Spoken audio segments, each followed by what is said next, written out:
Psalm 78, Maskil of Asaph. Give ear, O my people, to my law. Incline your ears to the words of my mouth.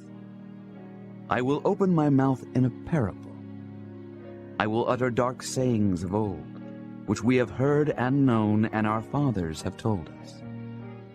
We will not hide them from their children, showing to the generation to come the praises of the Lord, and his strength, and his wonderful works that he hath done.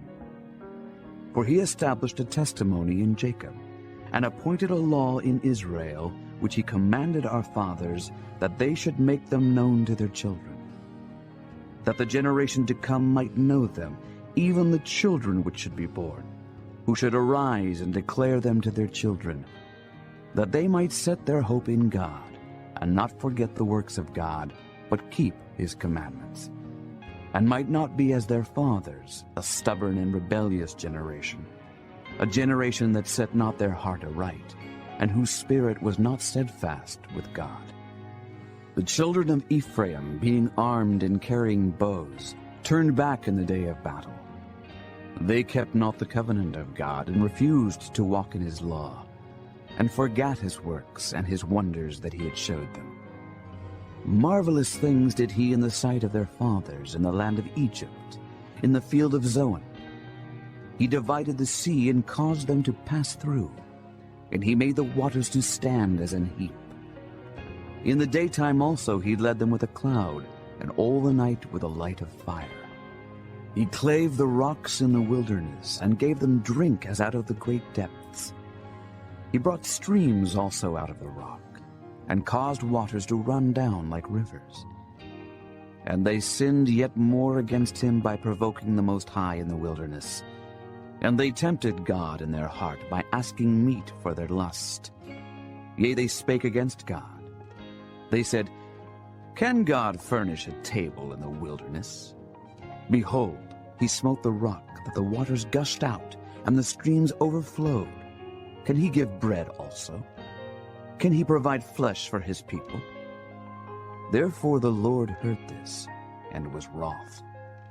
So a fire was kindled against Jacob, and anger also came up against Israel, because they believed not in God, and trusted not in his salvation. Though he had commanded the clouds from above, and opened the doors of heaven, and had rained down manna upon them to eat, and had given them of the corn of heaven. Man did eat angels' food. He sent them meat to the full. He caused an east wind to blow in the heaven, and by his power he brought in the south wind. He rained flesh also upon them as dust, and feathered fowls like as the sand of the sea. And he let it fall in the midst of their camp, round about their habitations. So they did eat, and were well filled, for he gave them their own desire. They were not estranged from their lust, but while their meat was yet in their mouths, the wrath of God came upon them, and slew the fattest of them, and smote down the chosen men of Israel. For all this they sinned still, and believed not for his wondrous works. Therefore their days did he consume in vanity, and their years in trouble. When he slew them, then they sought him, and they returned and inquired early after God. And they remembered that God was their rock, and the high God their Redeemer. Nevertheless they did flatter him with their mouth, and they lied unto him with their tongues. For their heart was not right with him, neither were they steadfast in his covenant. But he, being full of compassion, forgave their iniquity, and destroyed them not. Yea, many a time turned he his anger away, and did not stir up all his wrath. For he remembered that they were but flesh, a wind that passeth away, and cometh not again. How oft did they provoke him in the wilderness, and grieve him in the desert? Yea, they turned back and tempted God, and limited the Holy One of Israel.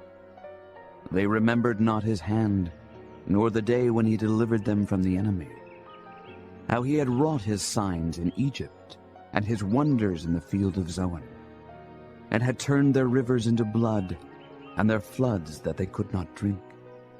He sent divers sorts of flies among them, which devoured them, and frogs which destroyed them. He gave also their increase unto the caterpillar, and their labor unto the locust. He destroyed their vines with hail, and their sycamore trees with frost. He gave up their cattle also to the hail, and their flocks to hot thunderbolts. He cast upon them the fierceness of his anger, wrath and indignation and trouble, by sending evil angels among them. He made a way to his anger.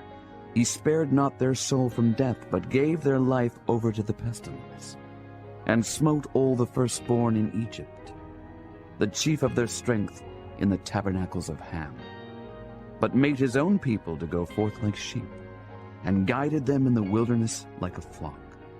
And he led them on safely, so that they feared not, but the sea overwhelmed their enemies. And he brought them to the border of his sanctuary, even to this mountain which his right hand had purchased. He cast out the heathen also before them, and divided them an inheritance by line, and made the tribes of Israel to dwell in their tents. Yet they tempted and provoked the Most High God, and kept not his testimonies, but turned back, and dealt unfaithfully like their fathers.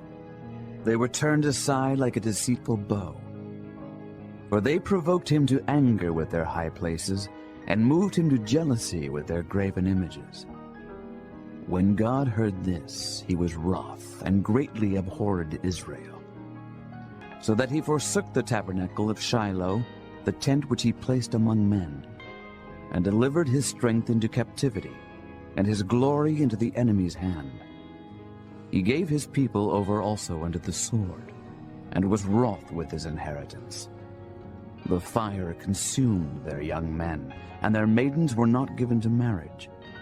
Their priests fell by the sword, and their widows made no lamentation.